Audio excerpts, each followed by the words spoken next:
it occurred to me, I wonder if he could be bought for a price. Ransoming of people.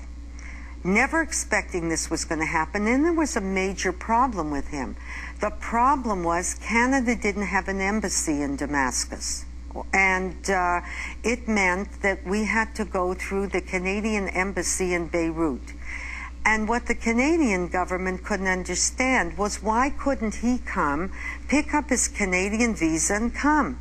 But Jews were living at that time under restrictions where they couldn't travel more than 3 kilometers from their home. That changed, where they couldn't travel, they could only travel between cities, certain cities, the ones they lived. So they were confined to ghettos. The Canadian government knew what you were trying to do. The Israeli government knew what you were doing. Did they help at all? No, they didn't. They didn't know at all? No, I always heard that you once said that you thought that Rabin knew what was going on.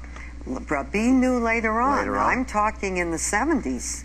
And at that point, none of them knew what you were doing? No, They didn't of course no help not. at all? No, absolutely not. Did the Canadian government help at all?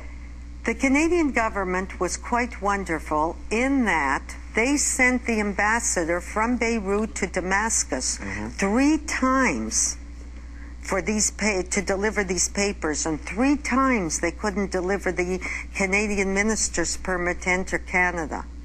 Finally, it was delivered to somebody, to the rabbi in the Jewish community, who we had a correspondence with already by telegrams. And the rabbi then accepted the Canadian minister's permit, and we got this man here to Toronto, this older rabbi, to Toronto. We had him at Mount Sinai Hospital. We built him up. He was so incredibly ill. He was so scarred. And he had this dream that he would have tea with his mother in Jerusalem. She was 97. He hadn't seen her since 48. And ultimately, I sent him. Ultimately, 3,000, or more than 3,000 came out from you. 3,228. I wish we had more time. The Rescuer is what the book's called.